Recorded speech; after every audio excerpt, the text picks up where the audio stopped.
ಕನ್ನಡದ ಮನಸ್ಸುಗಳಿಗೆ ನಮಸ್ಕಾರ.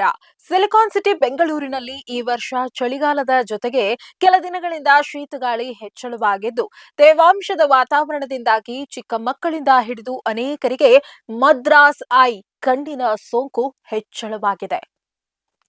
ಈ ಸೋಂಕಿನ ಲಕ್ಷಣಗಳೇನು? ಅದಕ್ಕೆ ವಹಿಸಬೇಕಾದ ಎಚ್ಚರಿಕೆ ಏನು? ಇದರ ಬಗ್ಗೆ ಇಲ್ಲಿದೆ ಒಂದು ವಿಶೇಷ ವರದಿ. ನೀವು ನೋಡ್ತಾ ಇದ್ದೀರಿ ಬಿಬಿ ನ್ಯೂಸ್ ಕನ್ನಡ. ನಾನು ಅಕ್ಷತಾ ಕುಲಕರ್ಣಿ. ಬೆಂಗಳೂರಿನಲ್ಲಿ ಚಳಿಯಿಂದ ಹಾಗೂ ತೇವಾಂಶದ ವಾತಾವರಣದಿಂದಾಗಿ ಮದ್ರಾಸ್ ಐ ಕಣ್ಣಿನ ಸೋಂಕು ಹೆಚ್ಚಳವಾಗಿದೆ.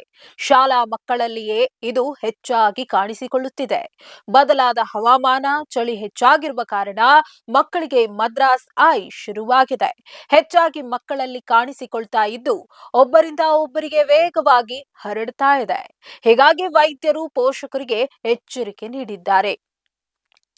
ಮಕ್ಕಳ ಕಣ್ಣಿನ ಸೋಂಕಿನ ಬಗ್ಗೆ ನಿರ್ಲಕ್ಷ್ಯ ವಹಿಸದಂತೆ ಸಲಹೆ ನೀಡಿದ್ದಾರೆ.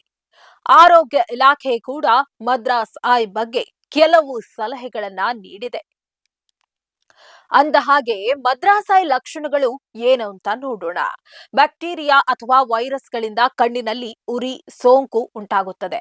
ಧೂಳು, ಅಲರ್ಜಿಗಳು, ಮಾಲಿನ್ಯ ಇವುಗಳಿಂದಲೂ ಈ ಅಲರ್ಜಿ ಸಮಸ್ಯೆ ಬರಬಹುದು. ಇದು ಒಬ್ಬರಿಂದ ಮತ್ತೊಬ್ಬರಿಗೆ ಸುಲಭವಾಗಿ ಹರಡುವ ಸೋಂಕಾಗಿದೆ.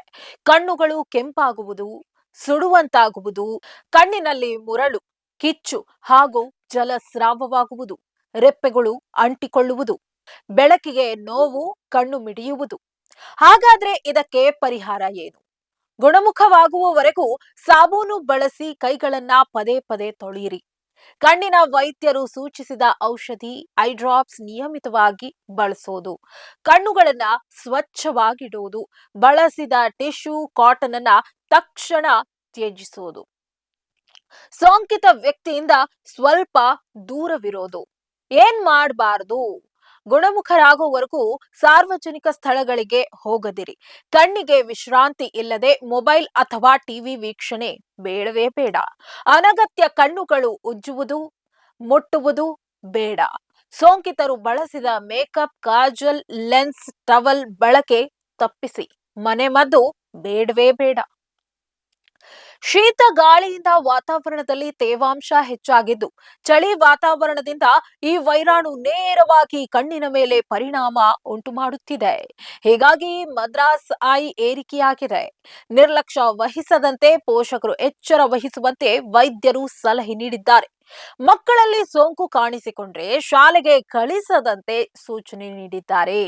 ಕಳೆದ 2 ವಾರದಿಂದ ನಿರಂತರವಾಗಿ ವಾತಾವರಣದ ತೇವಾಂಶ ಹಾಗೂ ಚಳಿಯಿಂದ ಕಣ್ಣಿನ ಸೋಂಕು ಹೆಚ್ಚಾಗಿದೆ. ಅದರಲ್ಲೂ ಮದ್ರಾಸ್ ಐಗೆ ಮಕ್ಕಳು ಟಾರ್ಗೆಟ್ ಆಗಿದ್ದು, ಮಳೆಗಾಲ ಮುಗಿಯುವವರೆಗೂ ಪೋಷಕರು ಮಕ್ಕಳ ಆರೋಗ್ಯದ ಬಗ್ಗೆ ಎಚ್ಚರ ವಹಿಸಬೇಕಿದೆ. ಇದಾಗಿತ್ತು ಈ ಹೊತ್ತಿನ ವಿಶೇಷ ವರದಿ. ನೈಜ ಹಾಗೂ ತಾಜಾ ಸುದ್ದಿ, ಪ್ರಾಮಾಣಿಕ ವರದಿ, ನಿಷ್ಠುರ ವಿಶ್ಲೇಷಣೆಗಳಿಗಾಗಿ ಸದಾ ಗಮನಿಸಿ ಬಿಬಿ ನ್ಯೂಸ್ ಕನ್ನಡ. ಇದು ಕನ್ನಡಿಗರ ಪ್ರತಿಧ್ವನಿ.